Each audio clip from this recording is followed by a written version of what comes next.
And when Merapi erupted, you're there, right? And that's the genesis of my dissertation, actually. Oh, the Merapi. How can I explain about that phenomena, right? In Bah Marijan. So actually, I'm speaking on behalf of Bah Marijan. So yeah, well, my title is Unconquered Nature because actually I travel to many places, 4 places, where nature is still unconquered.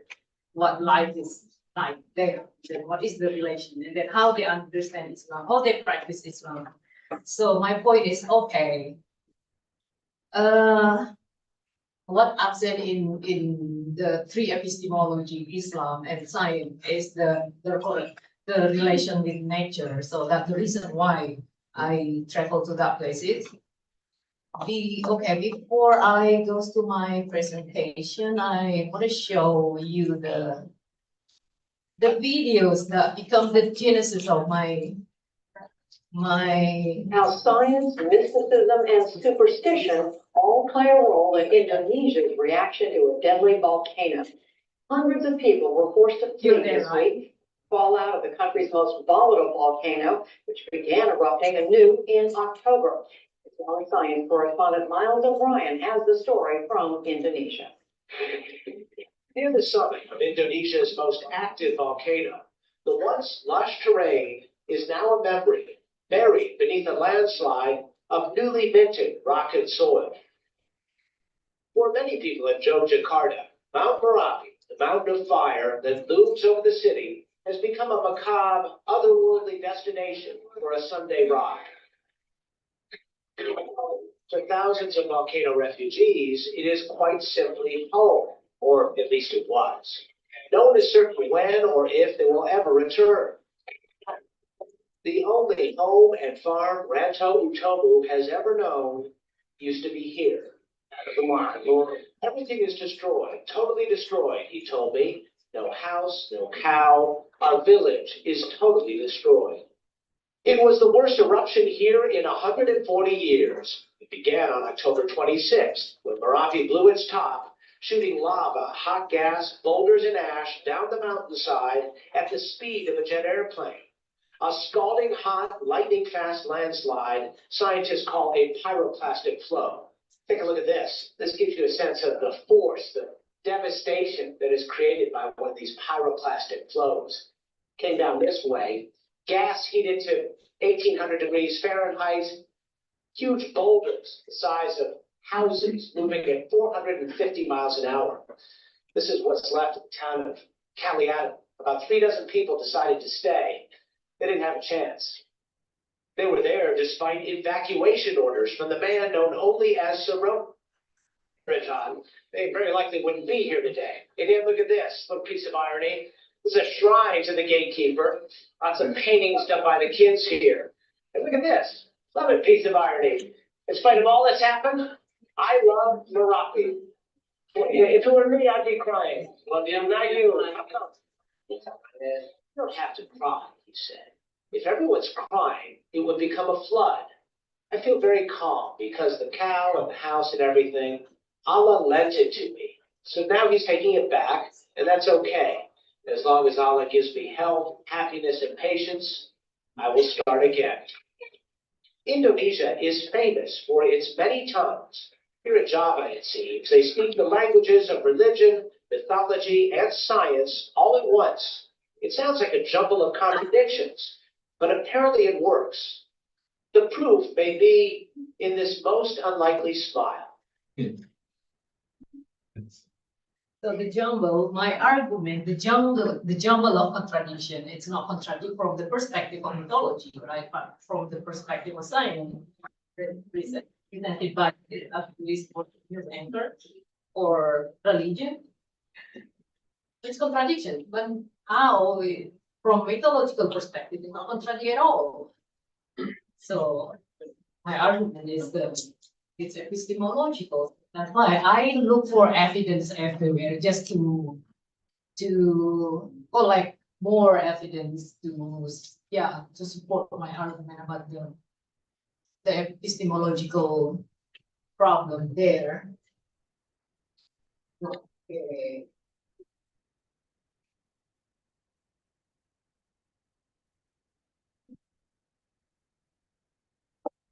So yeah, well, while I was in Florida, I learned more about, of course, I took many courses in science, and in anthropology, in social science, and also in religion, especially indigenous religion, and studied a lot of about what is ecological thinking, spatial approach to religions, and what else?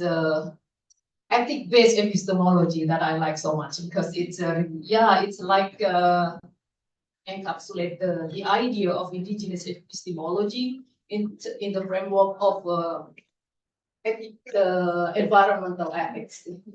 So what I like about that, and of course I use the feminist, eco-feminist perspective too, and political ecology, just to better understand the phenomena, the relation between the indigenous people or the other people in this project, and how to articulate it in more just way. You make it full screen. Hmm? Full screen.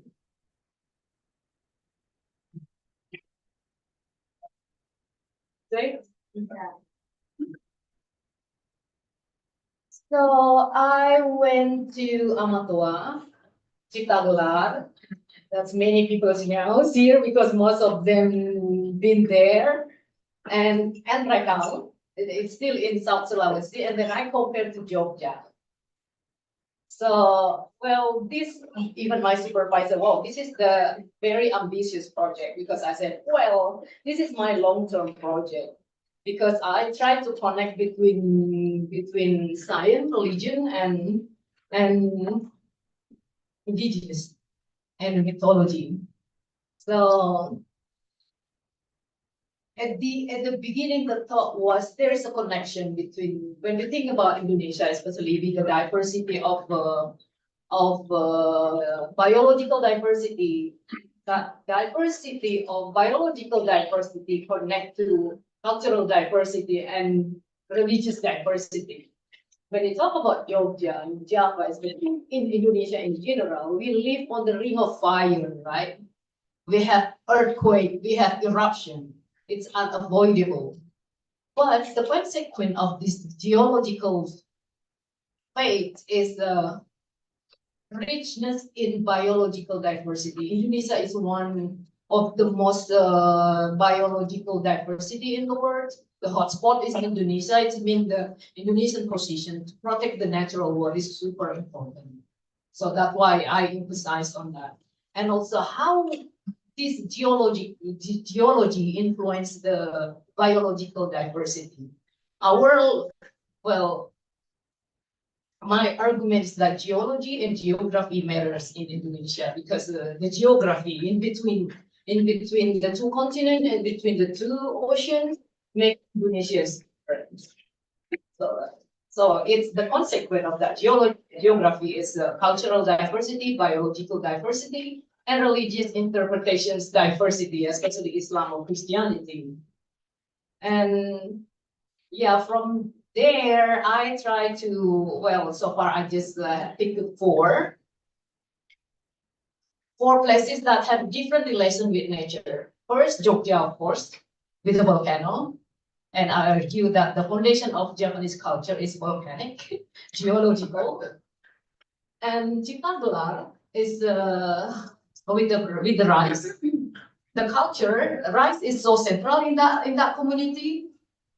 And all the ADAT institutions, social arrangement, even housing spaces arrangement is based on rice. And Amatoa is central with their forest, correct, Anju? So forest is central for their ritual and tradition. So forest is vital for their life. And forest also involved in the election of the new Amatoa.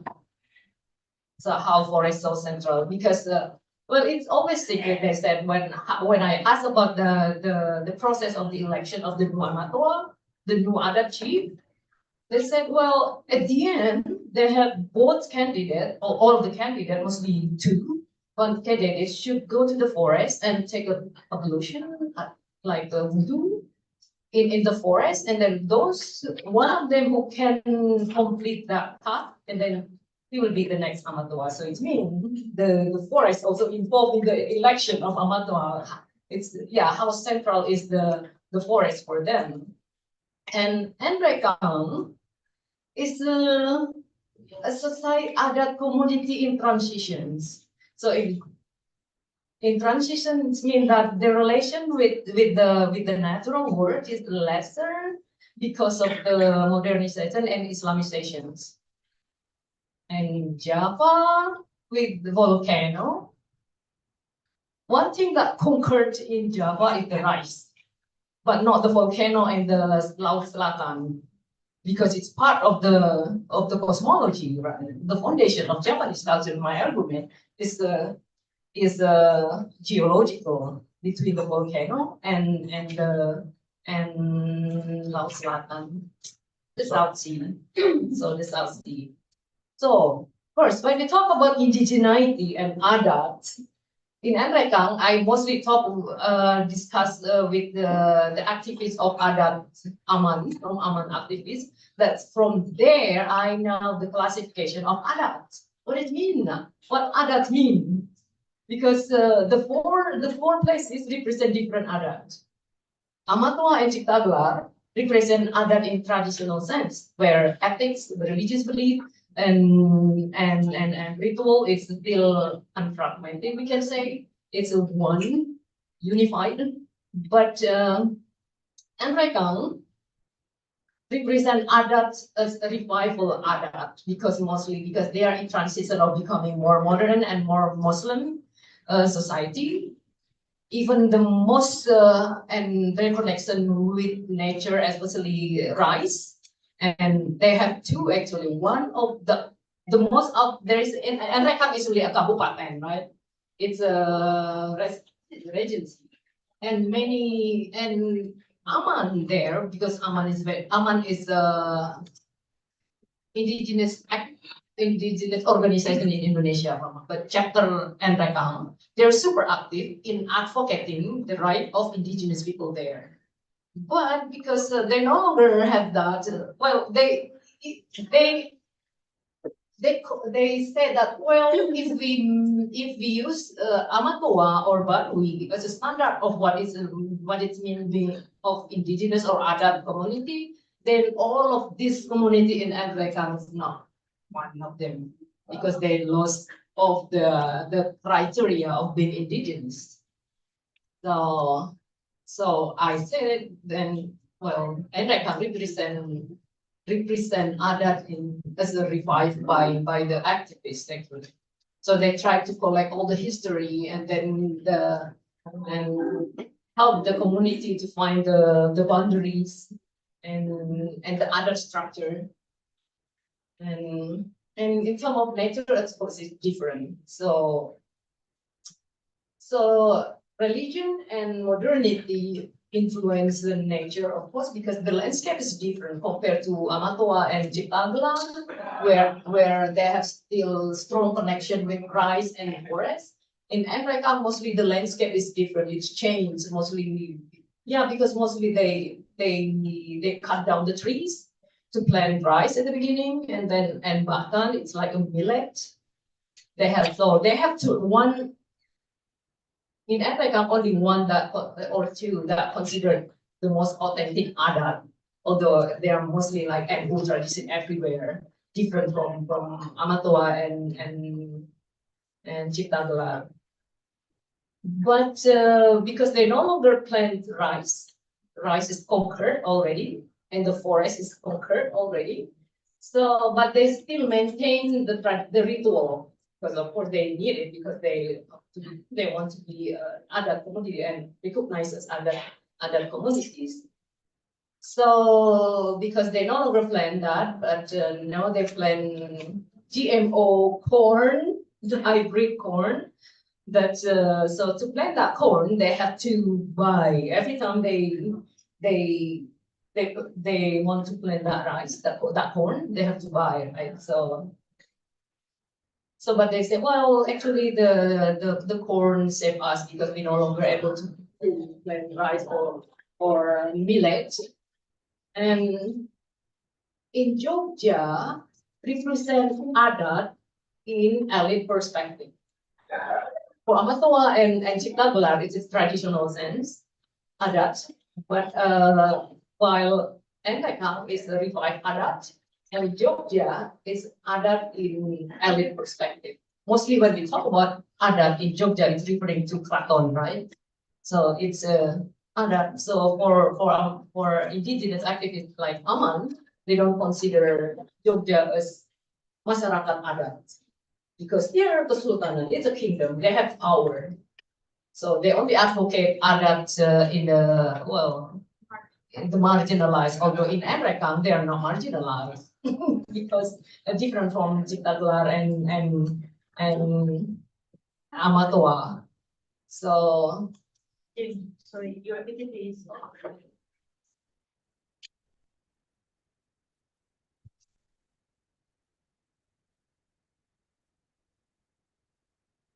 so yeah, well, in every places I check their environment, of course, the biological diversity and how they understand Islam and their practice of Islam and of course gender relation and how what is their strategy to maintain their traditions. So what I found in Amatoa is everybody knows except with me and Jonathan knows about Amatoa, many people here. So in South Sulawesi, in Aman perspective, in indigenous organization perspective, Amatoa represent the most authentic adat, especially in Sulawesi, because they still maintain that. So they have a distinct ritual that related with their natural world, and they wear black everywhere they go, and bear food. So yeah. And when I asked about Patuntung, so the Patuntung is the religion, the indigenous tradition that they have, like a Jawa. We mentioned about Jawa. They call Patuntung, but they are so bit offended when people said that Patuntung is their religion. No, Patuntung is not our religion. Mostly they misunderstood when they write about us. Our religion is Islam. But there's different version of Islam, Salang, right? Aren't you? So they said like Salang. Well, some people said Salang is the split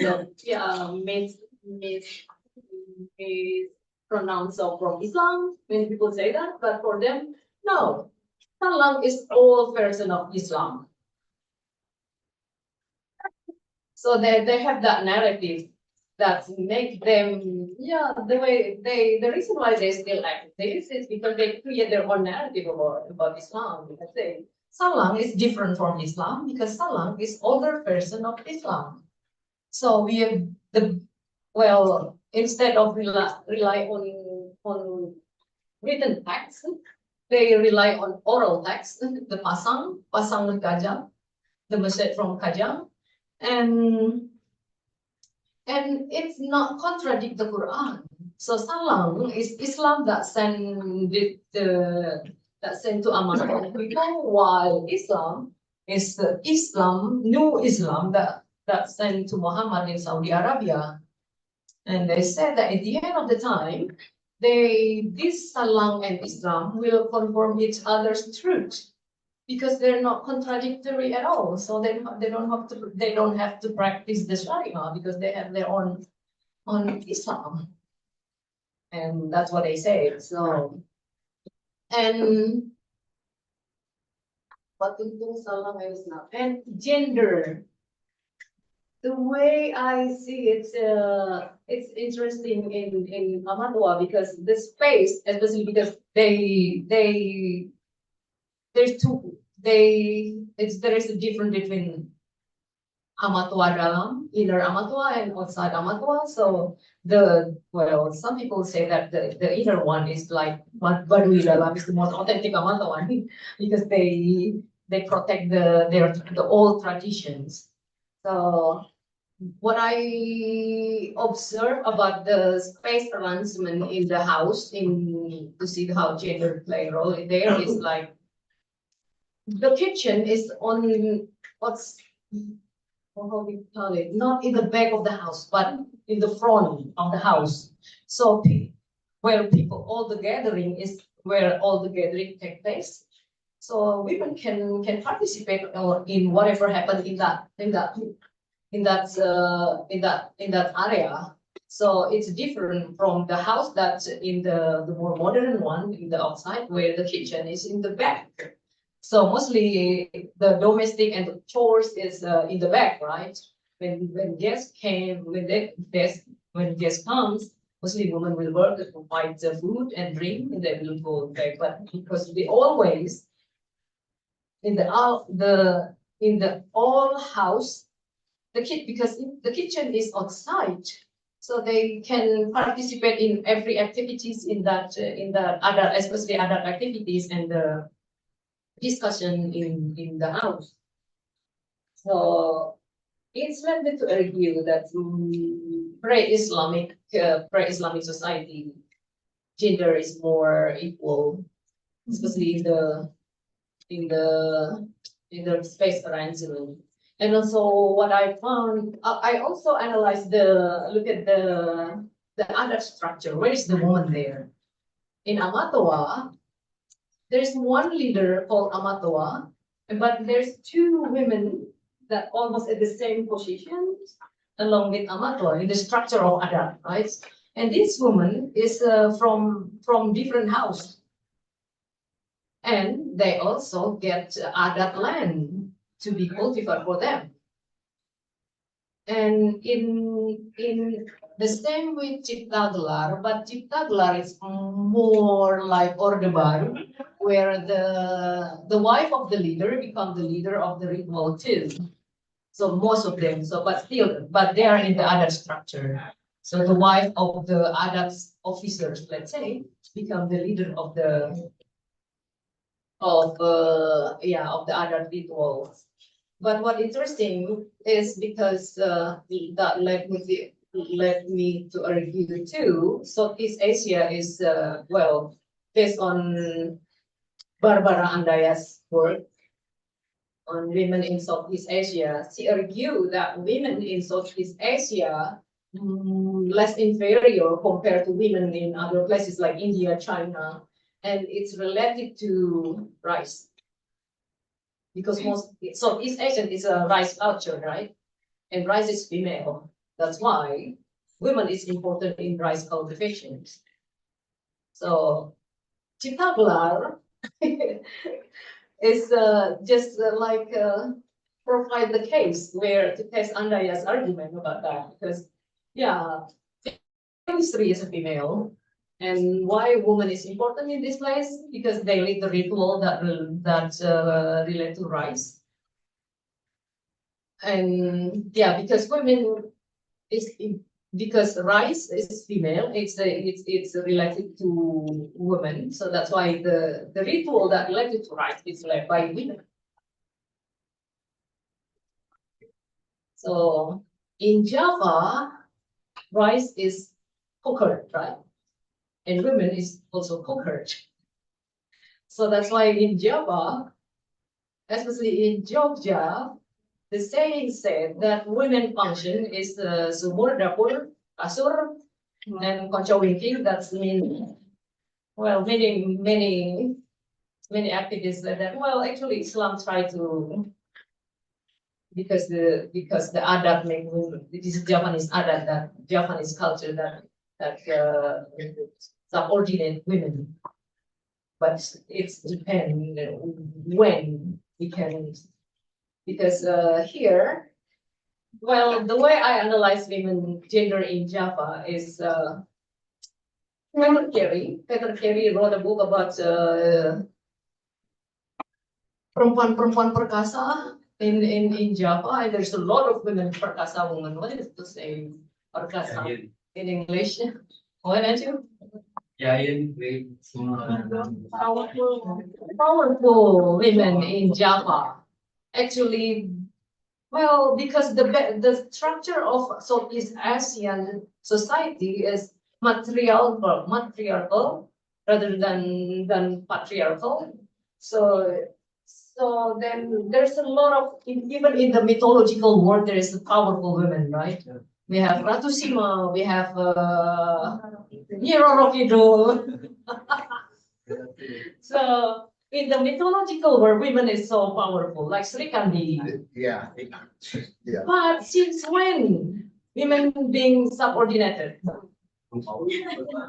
Peter Carey, it's because of Islam, because Islam introduced patriarchal system, and also colonialism that's making gender hierarchy, masculinity over femininity, because the basic of Southeast Asian culture is, like Andrea said and others, gender scholars said that more continuum, right? From gender is more continuum than hierarchical.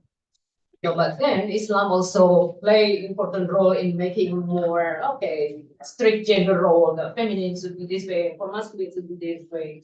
But colonialism and capitalism make a gender hierarchy that masculinity is more valuable compared to femininity, and also it's important because it's part of the feminization of the conquered, the colonized, yeah.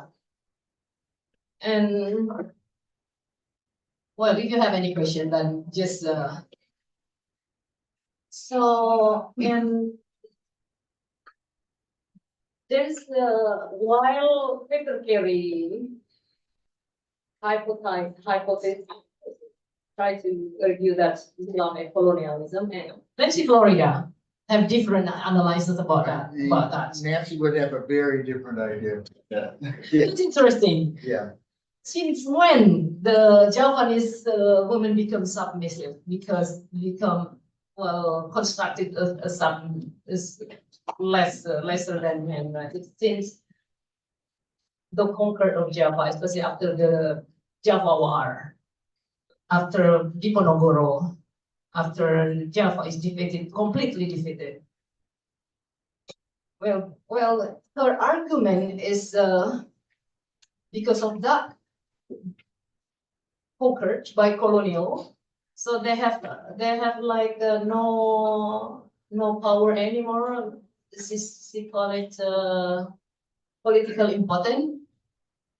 So to make him feel powerful, what they do is construct the women, right? The woman is lesser. So she analyzed because her work is mostly on the literature, right? And she found that after the Java War, the literature on women, the submission of women is huge. So that's the start of the construction of Japanese women as submissive. Which goes against old Pratan traditions. These are described by Ann Kumar about lady soldiers, About what? female soldiers. Yeah. And I think Nancy is right about this, that it's really after the Java War Mhm. that, quite frankly, these guys in the Kratan don't have anything to do anymore. So to make themselves look powerful, they have to subordinate women because nobody else to support them. So okay. So you agree with that? Yeah. Because they have like political impotency, so to make them feel powerful, this is ordinary women. So, and is it correct that when we talk about Java, the ADAT is usually referring to Kraton, and that the standard of ethics, standard of living. I think so, but I don't know enough about, say, village Java, even here, to be really certain about that, because all these years I've never spent all that much time in villages. So I don't know whether or not there's a real difference between the way that would work here and the way it would work, in someplace like, Boro. I just don't. know. So my point is just to, you see the relation between nature and gender, where the adat in the most authentic adat, let's say Amatua and Ciptagelar, we still have a strong position there. And in Rekang, in the adat structure, there is a, let's see, from Islam first. In Rekang, in Amatua and Ciptagelar, Islam is part of it, small part of it, right? But the whole is the whole structure is adat structure. Adat, the society is from adat framework, and Islam is part of it. There is one person that in charge of making dua in Islamic way. In Amatua and in Ciptagelar. But in the transition society like Enrekang, in the adat structure, there's they try to make a balance between adat and sara. So in the structure, the two officers, there is no top leadership like in Amatua or Ciptagelar. There's Abah and Amatua on the top, but in Enrekang, they make it, there's a tau apa, the top is the 4%, and they make it balance between 4 from adat and 2 from adat, the top leadership, 2 from adat and 2 from shara or religion, Islam, and all of them, the subordinates is also the same number and the same. What missing is women. There is no women in that structure. So, and well, in the case of Jogja, in the structure of Kraton, there is a woman, Sultan's daughter there. And of course, because the situation is different. You're not supposed to talk about it. Okay, You're not supposed to talk about that. we know it. So we know what happened, right? So yeah, just to make the case to see, okay, this is the Arab, and then where the Islam influence, and then I can answer. yes.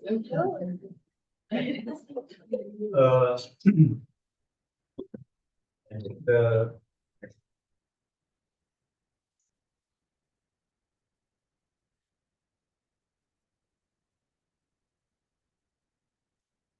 I'm Iwan Wijono. I'm artist. Also, if I'm an activist, I practice Japanese spirituality. Japanese what? Spirituality. I'm the head of Artopusoro Bantul. You know Artopusoro? No. Artopusoro is one of the oldest Paghayan in Java.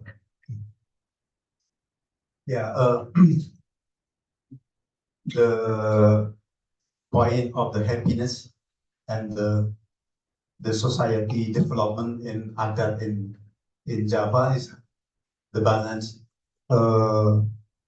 connections, the harmony between humans, nature, and the kadewatan, and the kadewatan in English, the connection with the God.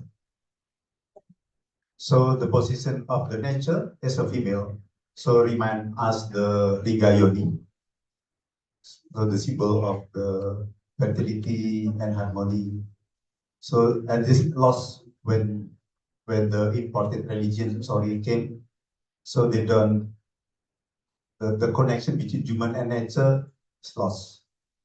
So the nature used to be subject and then to be object, normal ritual. So the position of gender also changed. So this is the answer. And even we practice organic farm, workshop and so on with the ritual. It's developed from the biodynamic Rudolf Steiner. After they learned Asian spirituality, we practice this here. If the Muslim community quite strong in the area in Jogja, they rejected no ritual. Even this practice, the biodynamic from Europe when they learned in Asia. So this is changed so much about the gender position. That's true. because the uh, disconnect the human and nature anymore. So humans just use the nature as an object, unbalanced exploitations since revolution industry. So until now, for example, today the earth is dying. No much policy from the government and so on. How the green project about the forecast cut down to be new housing of the human exploitation. So this is part of the love the gender position female in the society. Thank you. Thank you for that. So you support my argument. So, and then it's also like made me think about in Java, rice is conquered. Is the woman also conquered, being conquered? But volcano is not conquered, it's too active. And right, and well, the reason why I argue that Japanese, the foundation of Japanese culture is geological, because volcano is still active. Can you imagine it? Well, I compare between West Java, East Java, and Central Java. West and East Java is easily Islamized. Let's say they are more Islamic than. But here, let's say between the ADAT, well, Kejawen, let's say Kejawen is strong here because volcano is strong, not conquered yet. And impossible to be conquered. So, well, okay, that's it.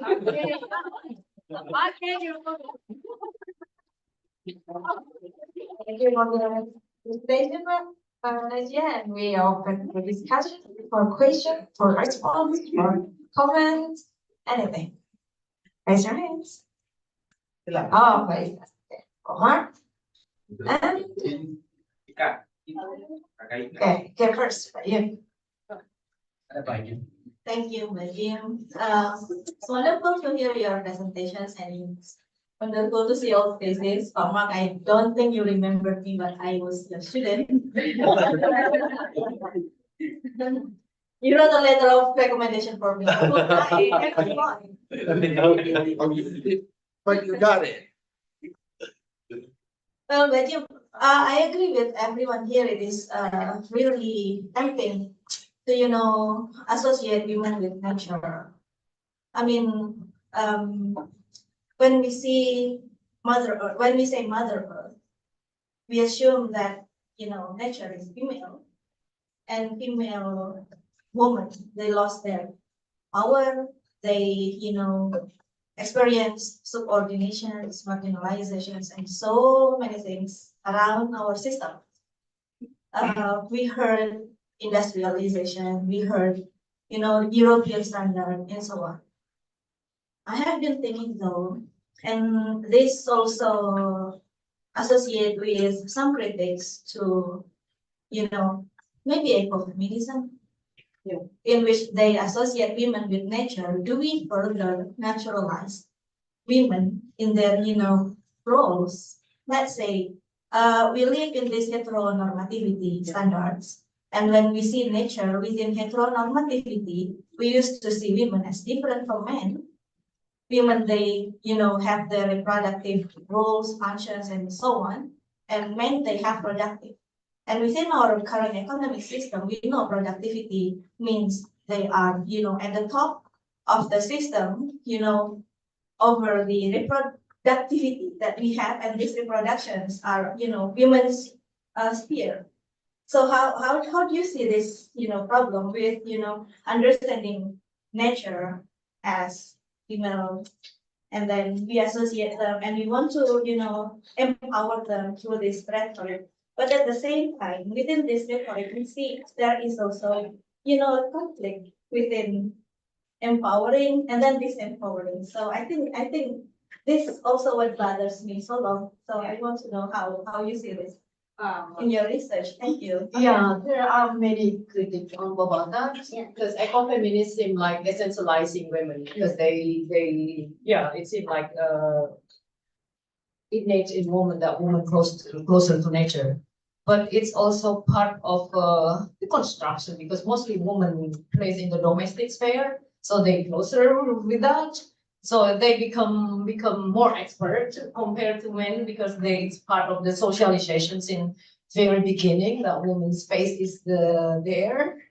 So well, it's also acceptable, because not all women also feel connection with nature. We have to accept that too. So well, it's depend on where, especially in urban areas, most likely is the same, right? The connection with nature, most of men and women also lost connection with nature compared to, but in the society with more ADAT, more let's say in indigenous, more indigenous society, they're the same. They have the same, because their role is the same, and they have the same connection, right? And I think one of the reason why women associated with nature, because of the caring capacity, because woman is a mother, and just like earth is like a mother that nurture us, but it's not necessarily, essentially that all women have that capacity, right? Because men can have too. So when you see gender in a spectrum, so we don't distinguish, really put in the twofold, that's which is man role and the, because it's like, well, men and women also have the capacity to be feminine and masculine. So that the argument of some gender, especially both on Southeast Asia. So yeah, society is changing. Yes, Whitney.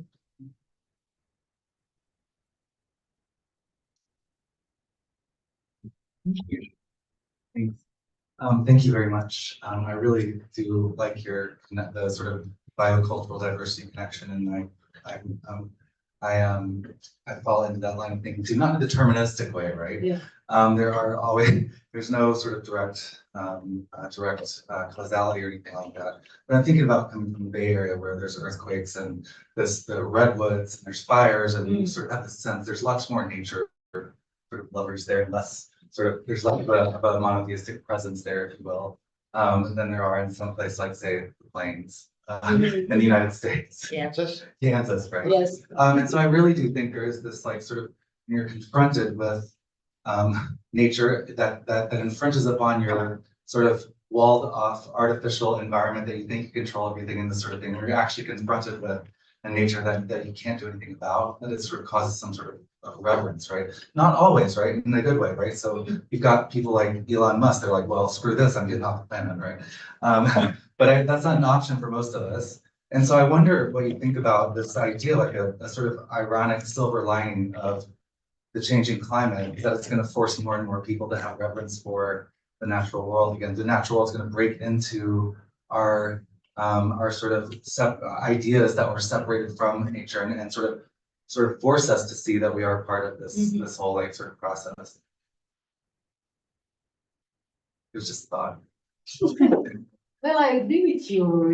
People more aware about that. Even the conservative in the United States that deny the climate change denial. Even they try. Well, if we change the narrative, they will move, I guess. Because if we say that, hey, if we save nature, then we will have a good air to breathe in, right? So then, rather than the big narrative that this is climate change, and then they will, no, it's a conspiracy theory. Yeah. Well, I think the GNC more aware about that. Even what I forget is to provide more narrative on that. Yeah, no, I just love to see the interesting, because I heard Mark talking about the nuns, the rise of the nuns in the United States, the NONES, those that profess no religion. And I wonder how much wonder if there's studies being done to see if, like, as the climate continues to change, how much monotheism is losing its sort of authority. Because it does have this, for a large extent, it has this sort of managerial approach to nature. Like, we are the managers of the natural world, and we can, that sort of thing. So I wonder if that's, like, causing sort of, in some way, maybe, anyways. Yeah, Buddhists are just bad about the environment as Christians and Muslims. Yeah, All one you of have to do is go to Thailand or Burma and Oh, I know. they're the same issues. Yeah. No, I wasn't. So that's the problem in Islam when we talk about environmental ethics, because the environmental ethic is still like anthropocentric. And they, one of the, except Anju, one of the Muslim scholar from Florida, well, in Islamic environmentalism, they, to accommodate ecocentrism, so they use reference to Ibn Arabi, Wahdatul Wujud, because the unity of being, that, what? Tawhid, yeah, Tawhid. Well, some scholar also now advocating Tawhidic epistemology to closer to the ecological thinking or ecocentrism. But one of them still feel like they refuse ecocentrism because it blurs the boundaries between the creation and the creator. Because in ecocentrism, it's like human is just part of it, and it's just like we are the same, we are equal with the ants, with the trees. But well, one of the reason there's many voices in Islamic environmentalism, especially regarding the environmental ethics, right? They don't agree with the ecocentrism because it's blurred. While God is God, human is human. It's different. Between the creator and the creation is different. So there's to be clear boundaries there. Because it seems like what is in the philosophy, it's like there's no distinction between God and human then in the ecocentrism, right? Because I remember that you just told me that. Well, if Earth is sacred, then everything is sacred. You don't agree with everything.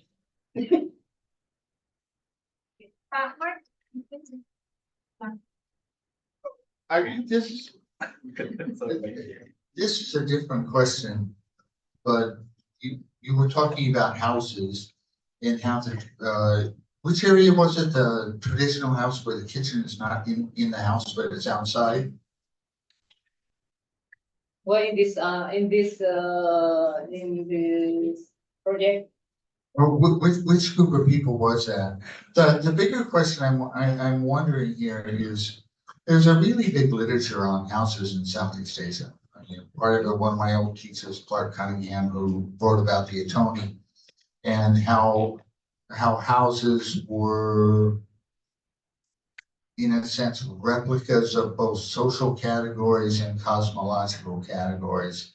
And did you really go into any of that and in any detail, or was this just something that's kind of outside of the scope of what you were doing?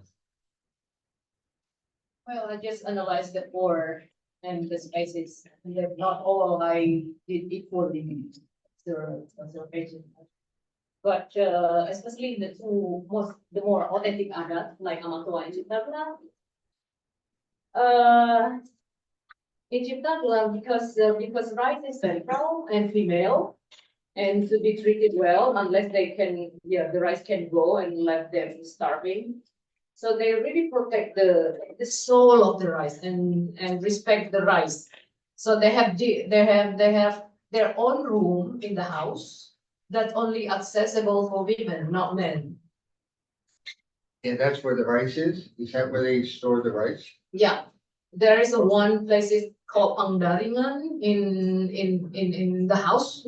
So it's be traditional. So the reason why they don't build concrete houses, because it's part of the ADAT ways to maintain that tradition. So the Dewi Sri still have the room, her own room, only accessible for women. In Java, actually, the Japanese house is also the sacred place is for the rice, but then because it's already modernized, so it's become like sentong. This in Java, it's sentong, I think. Sentong. No, sentong is a place in rumah Mojoblo, biasanya ada. In Japanese houses, it's called a special house, a special room. Singkong, right? Singkong. Influence the rice. Yeah, it's the sacred part of the house. Japanese house is singkong, right? Because Yang itu it kan, is- Jin? Huh? Yang No, it's kentongan. It's kentong because Japan is completely Islamized and modernized.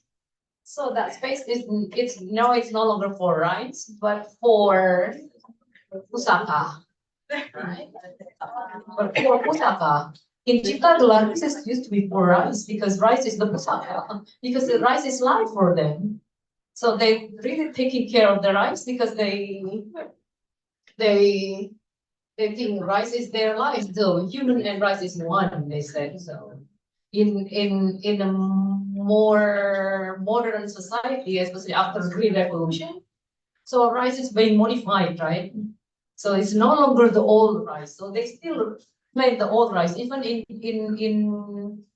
Amatua, rice is sacred, but not associated with female, I guess, compared to Cipta.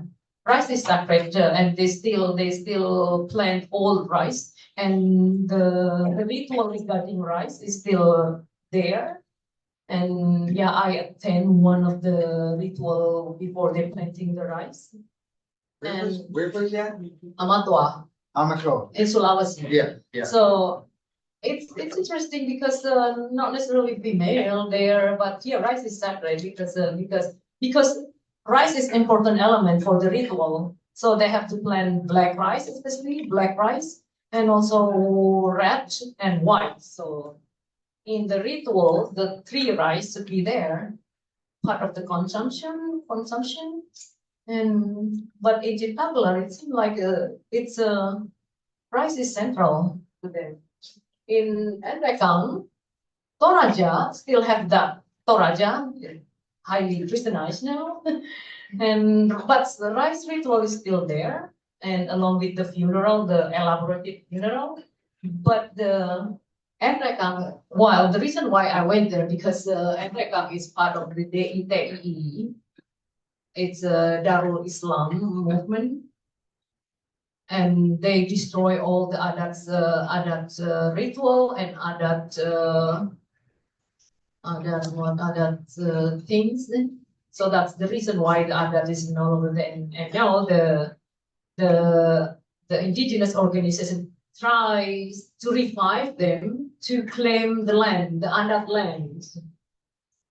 Using, yeah, of course, using also environmental narrative. Well, some environmentalism also criticized for the indigenous activism because, well, actually, not environment is not the main issue because they advocate the land, the adat land.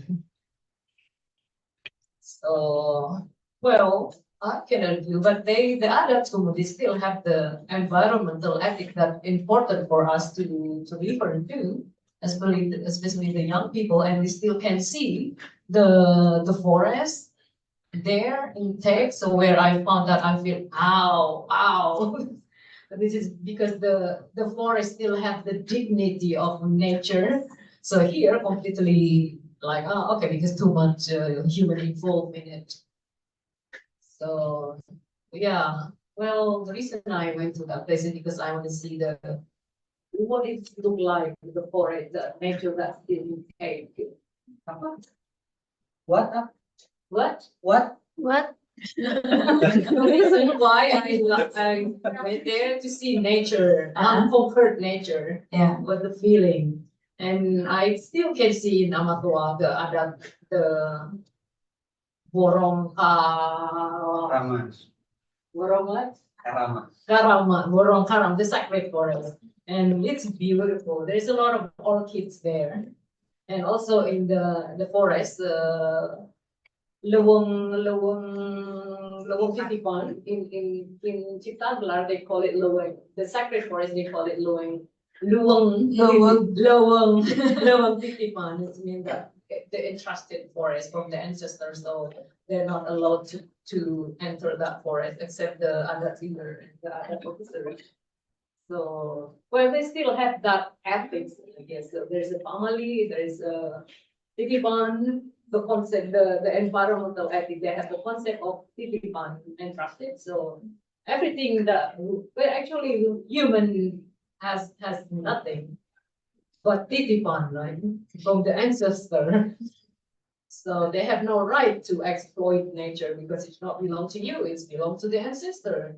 And they also have family. Family is like the prohibition. Hutan larangan, prohibition. In Amatoa, it's kasih pali, right? And you? Kalau aku bilang enggak, It's so high. And yeah, that the ethic that they still have, that's I think it's important. And Bali, and yeah, one of the question that why I went to that place is it, what it means being ecological. Actually, that was my own question, so that I want to learn from it. What it means being ecological? We live in this world, in this crisis, environmental crisis. Yeah, but how to live our life that's more ecological. Part of the circle, but Part of- to stop the circle. Yeah, To this. so that we are part of nature, right? Yeah, part of the circle. So now I'm thinking that ADHD is part of modern phenomena because I don't think that the other people have the problem with ADHD. Do you know ADHD? Adik-adik. ADHD, attention disorder, hyperactivity, Yes. attention deficit, hyperactivity. Disorder, because it seems they know what to do in life. They know their role in life, their position in life, right? Because yeah, part of the indigenous epistemology is like know your position in life, so you know what to do. Because we have so much knowledge, and then I want to do this, I want to do that. Too much academic. What? Too much term. Okay. Or because we are disconnected with the natural world. Yeah, and then to be academic. Maybe. Okay, sorry for the interrupt. I mean, we're going further to the next session. I'm encouraged for students to ask the question, also for response. But before the student ask question, there's a question from Pak Zain. Oh, Yeah. yeah. Say hello to Pak Zain. Pak Zain, I'll watch our online. What is the question?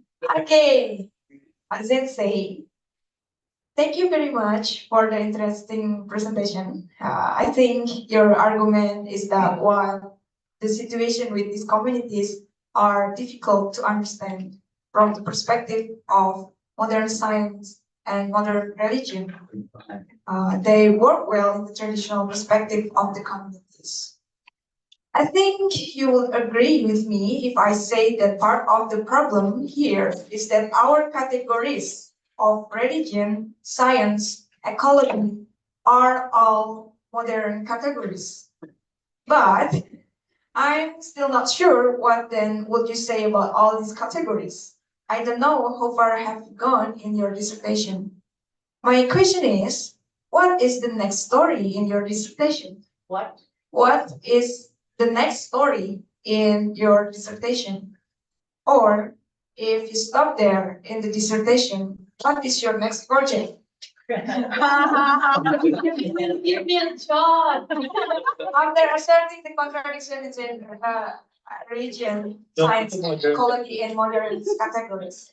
Jim, just is a modern category. You have to look into for it. Well, I think, he always said that I will agree with him, that is because the category of religion and ecology from modern perspective, right? Exactly. Yes, but then I agree with you because it's from this vantage point, right? From modern perspective, which is epistemologically fragmented in seeing the words. While these people, that's why the Japanese man, although he lost everything, smile. Because, well, it's if they don't have like a fragmented knowledge or fragmented, yeah, dichotomies, and also It's remind me about the ecological, the spatial approach for religion. Most of modern epistemology is based on time. While these indigenous people, their way of thinking is spatial based on place, based on their interaction with the place. So it's not abstract at all. So because it's based on time, modernity is based on time. While these people's way of thinking is based on place. So the worldview is modern way of thinking, right? It's Serius tiba-tiba. so because it remind me, I don't know how to connect with that. Then I thank you, Pak Zen. So it's made me remember how to connect with that. The foundation of the knowledge is space and time, right? So in indigenous, mostly they're space-based. So it's based, the knowledge production is based on the interaction with the natural world, the place, and the element, the community members of the land. That's what Aldo Leopold says. And modernity, modern civilization, Western modernity is based on time. So that's what it's abstraction. It's like it's extracted knowledge, right? So it disconnect with the place. And yeah, monotheism also play an important role in that too, because disconnect the connection between with the place. Worldview represent that because it's based on visual. So modern knowledge is based on visual, seeing, it's represented by the word worldview. While indigenous tradition is more aural, audio, aural, rather than ocular. Ocular is like examine, right? That's the foundation of modern science. They put everything in the microscope, observation, have a distance, but there's no intimacy with the object, with the subject, with other subjects. So knowledge is based on intimacy, and the goal is not controlling. Oh, say actually, I write it down about the ethic-based epistemology because it talk about that a lot. So the difference between the indigenous tradition and Evidence-based again positivism. So and also the emphasis on because it's visual knowledge is. It's written, right? So indigenous, why they emphasize on the oral tradition? Because it's oral. It's based on listening and interaction. So why they refuse to write the oral tradition? Because it can lose the power of that tradition. While let's say the Bible and the Quran, because writing down on the page, they lost the power.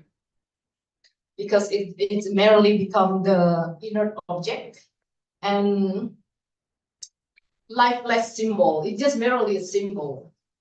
But if in the oral tradition, especially with like a mantra, it's a certain oral tradition that for me to be written down. It's because there's a unity between the words and the person. So that's why the impact is different compared to the written text, right? So it's Cipta Gelar people also say tulisan. We rely on lisan, not tulisan. Tulisan means tulisan. Tulisan. It means the oral tradition that been written down, right? So it's lisan there. It's no longer here. So that's interesting the way they play with the words. Tulisan and tulisan. Just to see the difference between oral tradition and written tradition. So they reject me.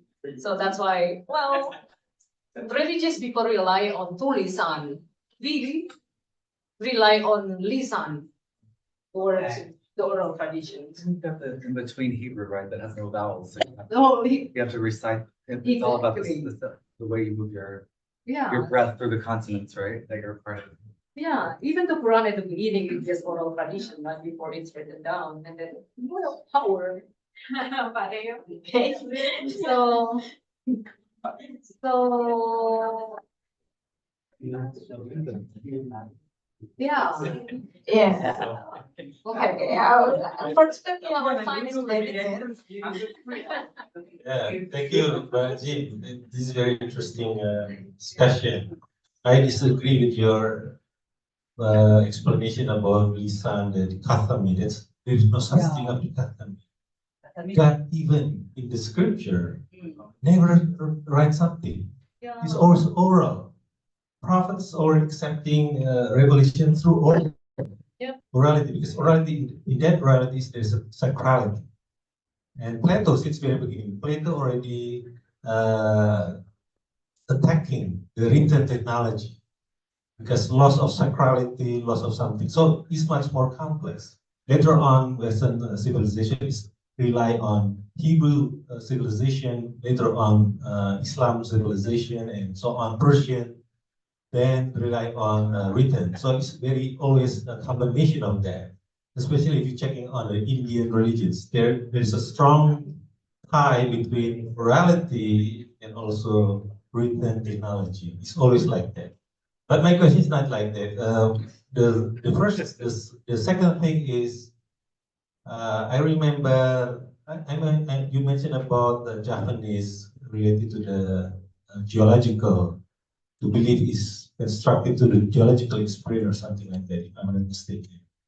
For example, I read from Tony Reed, research about the tsunami earthquake in the southern part of Java Island, that in 18th century, in which, according to his hypothesis, probably a strong one, probably, I don't know, you need to check it, that the myth of Nyai Roro Kidul is strongly tied to tsunami's event. So which mean women not necessarily always domesticated. The fear of Nyai Roro Kidul is at the same time a fear of the magnanimous, the power, the potent of nature as well. I want you to say something about that as well. The last point is the title Unconquered. Don't you think this is a modern gaze? Jim, as a modern person, trying to seek redemption to the natural world, and so on. Don't you think it's a sample of modern gaze toward the other? And the name of the other is indigenous religious community, masyarakat adat, and so on. Yeah. Don't you think like that? If so, that's not necessarily sanctioned. Karena kalau begitu, you need to not seeking job after this. Job is definitely capitalistic category. Kita lulusin kan? Kita nggak usah lulusin. Saya harus pergi nih. Okay.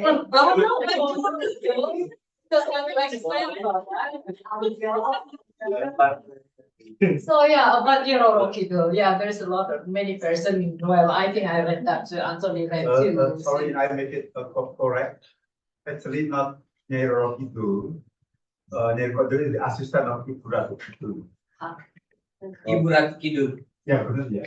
Oke. Ibu Ratu Kidul has an assistant. Nyai Roro Kidul. Ada tiga sebenarnya. Ada lagi. Oh, see? And all women.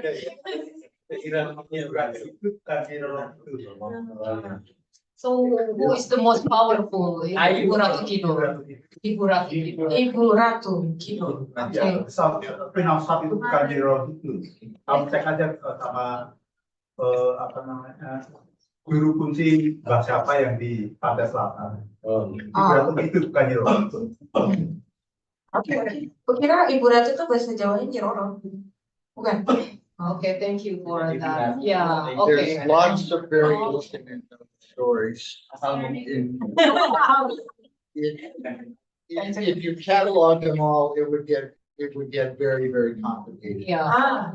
Yeah, but seeing Niro Kidul or whoever the penguasa, what is penguasa? The ruler of the South Sea. It's like a justification for some people that is if somebody has met in the meditation with the ratus, like wow, you are here or something. So that's the reason also. Well, this is my thought. It's a justification for Japanese king, right? So because in the story of Niroro Kidul, the story of Panembahan Senopati with Ibu Ratu Kidul is like, well, it's preserved in the Bedoyo Ketawang, that the mystical sexual mystical union between the Panembahan, the king of Mataram, and Niroro Kidul is preserved in that. So that story is important, right? And then, well, based on Nancy's Florida's book, that that mystical union is that's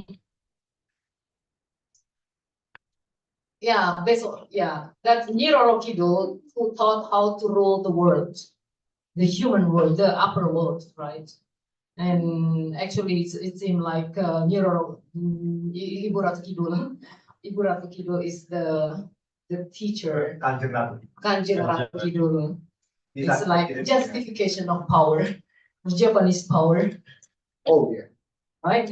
Oh, yeah. And between, well, the Japanese cosmology is between Laut Selatan and Merapi, right?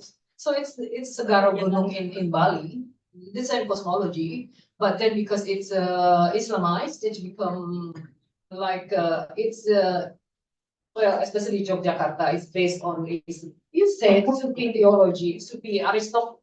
What is that one? What did you say about Yogyakarta? Sufi theocracy. That's Jogja is built based on Sufi theocracy framework, especially Moravian. Is that what you say? That's the Segara Gunung, the cosmology of Segara Gunung that exists in Bali. It's and then it's changed into Sufi framework, become like the journey of human being from Selatan, from water to the mountain, and then in the middle Manunggaling Kaulo Gusti. So the union between human and God is represented by Manunggaling Kaulo Gusti. And the idea of Hamamayu Hayuning Bawono, that Japanese ethic, that's very cool for me, but what is the implementation now?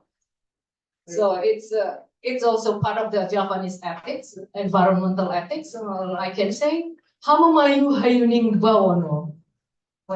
Which means anybody knows? Racikan moksa. Sekolah agama leluhur kemarin.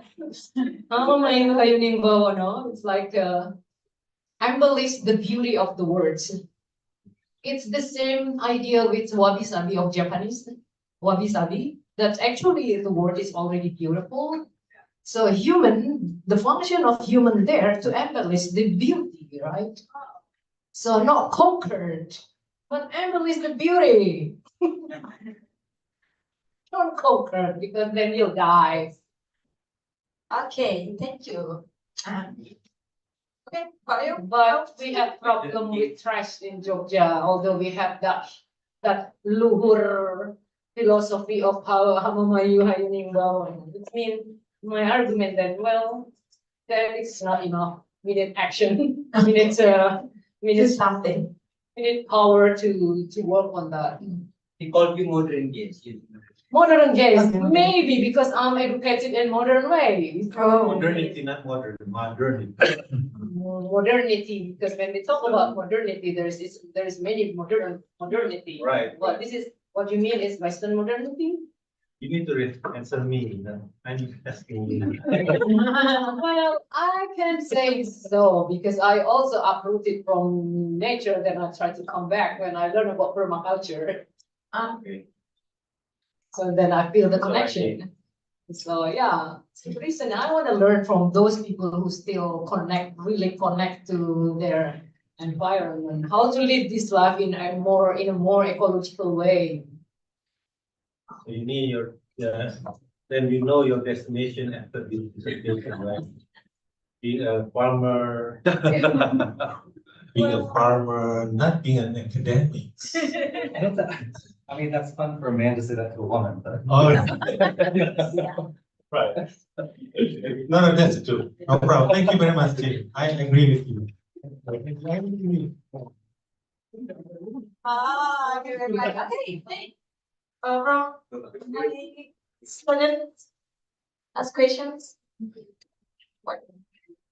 And this backward from the back front.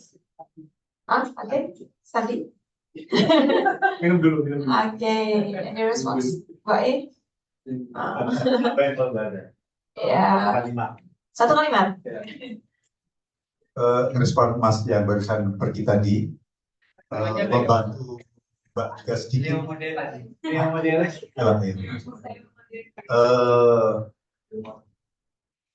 Basically, we are indigenous people, indigenous society, native people, to experience the modernity and post-modernity at the same time as a cultural, also civilization laboratory. So no distinction, no linear transitions. So happening same time.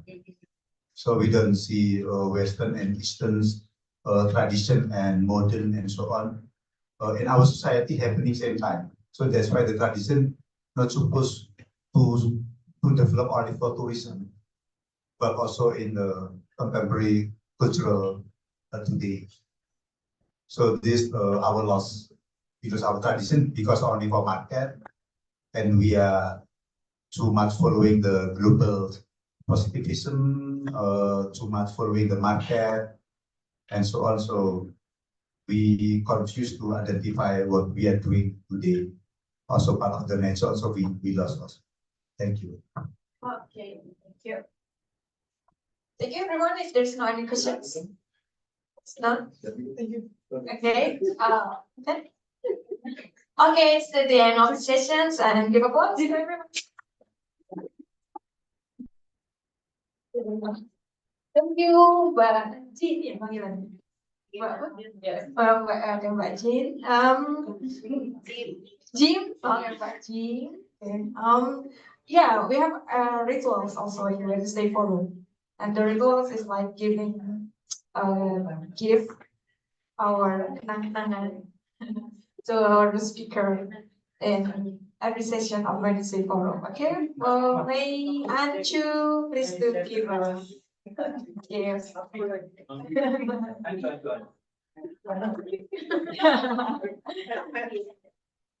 Modern amator.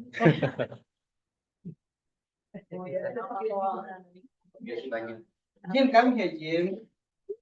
Yay.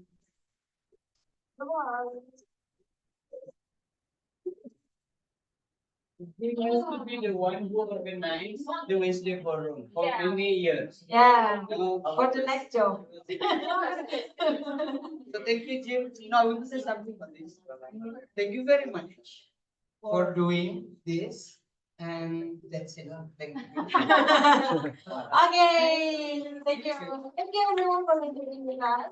And for the next week, there's no Wednesday forum, unfortunately, but we have ICIR conference in Ambon. So you can watch the conference through the YouTube in YouTube ICIR, yeah, for the next Wednesday. Okay, thank you for engaging with us, and don't forget to follow our social media, CRSS, that's GM and Jogja, and go to read our article, our newsletter in CRSS.ugm.ac.id and CRS.org.id. And I am Nandasani from Team Public Edu of Duty, and thank you very much for your engagement. And see you later.